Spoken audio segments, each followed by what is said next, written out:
আমাদের অপর একটি চ্যানেল অবনী এন্টারটেইনমেন্ট, যারা কার্টুন অ্যানিমেশন ভিডিও এবং ফানি ভিডিও পছন্দ করেন তারা আমাদের এই চ্যানেলের সাবস্ক্রাইবার হয়ে আমাদের ফ্যামিলির একজন মেম্বার হন।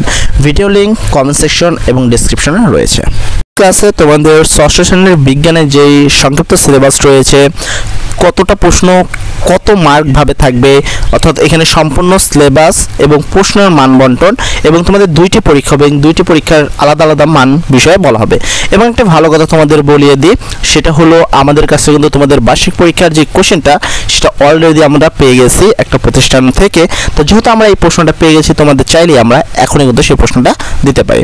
তবে আমাদের ছোট্ট একটি ডিমান্ড রয়েছে যে এই ভিডিওতে তোমাকে একটি লাইক করতে হবে, কমেন্ট করতে হবে, যেন আমাদের টার্গেটিং লাইক এবং কমেন্ট পূরণ হওয়ার সাথে সাথে আমরা তোমাদেরকে সম্পূর্ণ ভিডিও দিয়ে দিব প্রশ্ন উত্তর সহ। তো এবার প্রশ্ন হলো যে কি উত্তর, আমাদের প্রশ্ন কি। আমরা এই ভিডিওতে তোমাদের ওই প্রশ্নটার একটু নমুনা দেখিয়ে দিব, মানে আমরা একটা টার্ম দিয়ে দেখাবো, তোমরা চাইলে স্ক্রিনশট দিয়ে নিতে পারো। তো এখানে আমরা 2 নম্বর দেখতেছি, এখানে তোমাদের থাকবে বার্ষিক পরীক্ষার সিলেবাস, মানে বার্ষিক পরীক্ষায় কি কি থাকছে।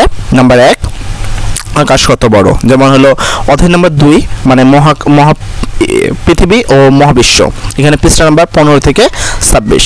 তারপর 2 নম্বর তোমাদের পড়তে হবে আমাদের জীবনে বিজ্ঞান ও প্রযুক্তি, অধ্যায় নাম্বার 1 বিজ্ঞান ও প্রযুক্তি, পৃষ্ঠা নাম্বার 1 থেকে 14।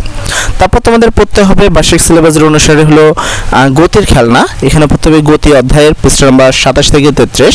তারপর পড়তে হবে অধ্যায় 9 বল ও শক্তি, এখানে পড়তে হবে তোমার 69 পেজ থেকে 92 পেজ এবং 97 পেজ থেকে 100 পেজ। তারপর তোমাদের পড়তে হবে রোদ জল বৃষ্টি, এই অধ্যায়টা যেটা হলো 7ম অধ্যায়। এই অধ্যায়ে তোমাদের পড়তে হবে আবহাওয়া জলবায়ুর যে বিষয়টা আছে, এই অধ্যায়তে কিন্তু এই টপিকটা পড়তে হবে, ঠিক আছে। এটা কোথায় পাবা তোমরা, 66 পেজ থেকে 77 পেজ পর্যন্ত তোমাদের পড়তে হবে। আর পরবর্তীতে তোমাদের পড়তে হবে রান্নাঘরের ল্যাবরেটরি। তো রান্নাঘরের ল্যাবরেটরি হিসেবে তোমাদের অধ্যায় হলো 4 নম্বর অধ্যায়, ঠিক আছে। পদার্থ ও তরঙ্গ অধ্যায়ের নাম, এবং এখানে রয়েছে 35 পেজ থেকে 38 পেজ পর্যন্ত এবং 41 পেজ থেকে 42 পেজ পর্যন্ত। এবং চতুর্থ অধ্যায়ে পদার্থের বৈশিষ্ট্য এবং ব্যবহারিক প্রভাব, এখানে পড়তে হবে তোমাদের 79 পেজ থেকে 87 পেজ পর্যন্ত। আশা করি বুঝতে পারছো। এরপরে তোমাদের পড়তে হবে আমাদের যাত্রা প্রতিবেশী, আমাদের যারা প্রতিবেশী, অধ্যায় নাম্বার 6 এটা পাবা উদ্ভিদ প্রাণী ও এখান থেকে। তো এখানে তোমাদের পৃষ্ঠা নাম্বার হলো 54 থেকে 65 পৃষ্ঠা পর্যন্ত তোমাদেরকে পড়তে হবে। সর্বশেষ অধ্যায় হলো নানান কাজের কাজে, এখানে পড়তে হবে অধ্যায় নাম্বার 9 বল ও শক্তি, পৃষ্ঠা নাম্বার তোমার 92 থেকে 96 পর্যন্ত। তো এই হলো তোমাদের মূল আসলে সংক্ষিপ্ত সিলেবাস, এবং এই সিলেবাস অনুসারে প্রশ্নটা তৈরি করা হয়েছে। যেমনটা বললাম যে আমাদের কাছে অলরেডি প্রশ্ন রয়েছে, আমি একটু পরে তোমাদের প্রশ্ন নমুনাটা দেখাবো। তার আগে আমি এই বিষয়ে প্রশ্নের মান বন্টন নিয়ে কথা বলতে চাই। তো এখানে তুমি দেখতে পাচ্ছ যে এখানে কিন্তু তোমাদের সংক্ষিপ্ত সিলেবাসের একটি মান বন্টন রয়েছে এবং এখানে সামষ্টিক মূল্যায়ন 100, তার মানে তোমাদের 2টা ধরনের প্রশ্ন হবে। তো আমরা প্রথম থেকে দেখব প্রশ্নের কাঠামো। শিখন মূল্যায়ন পরীক্ষা হবে 30% মানে 30 মার্কের, এবং সামষ্টিক মূল্যায়ন হবে 70% 100 মার্কের। এই 100 আর এই 30 মিলে 130 মার্কের একটি পরীক্ষা অনুষ্ঠিত হবে, অবশ্যই এখানে একটি না 2টি প্রশ্নপত্রে।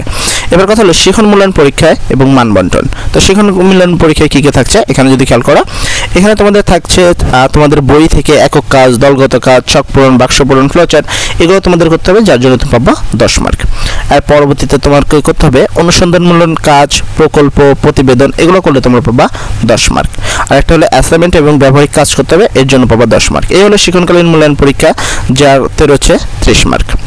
আর পরবর্তী হলো সামষ্টিক মূল্যায়ন পরীক্ষা, মানে হলো যে লিখিত পরীক্ষা হবে, সেই লিখিত পরীক্ষার বিষয়টা যদি আমি বলি, তোমাদের এখানে নৈবেদিক প্রশ্ন থাকবে 15টির জন্য 15টি উত্তর দিতে হবে এবং তার জন্য তোমরা পাবো 15 মার্ক।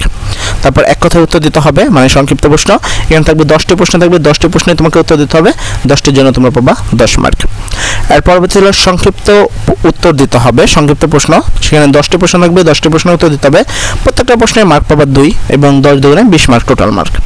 তারপরে গ নম্বর প্রশ্ন হলো রচনামূলক প্রশ্ন, এখানে দৃশ্যকল্প থাকবে না, কোনো উদ্দীপক থাকবে না, সেখানে 5টি প্রশ্ন থাকবে এবং 3টি প্রশ্নের উত্তর দিতে হবে এবং প্রত্যেকটা প্রশ্নে 5 মার্ক করে পাবা, 3 5 15 মার্ক পাবা।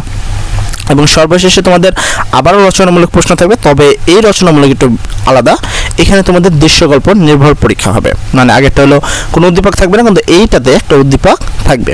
যেখানে 60টি প্রশ্ন থাকবে, তার মধ্যে তোমাকে 5টি প্রশ্ন উত্তর দিতে হবে। প্রত্যেকটা প্রশ্ন তুমি পাবা 8 মার্ক করে, 5টা 40 মার্ক। এই হলো তোমাদের টোটাল 100 মার্কের একটি পরীক্ষা, এবং যেখানে 3 ঘন্টা সময় পাবা। আশা করি বুঝতে পারছো যে কি কি প্রশ্ন থাকবে এবং কিভাবে প্রশ্নগুলো করতে হবে।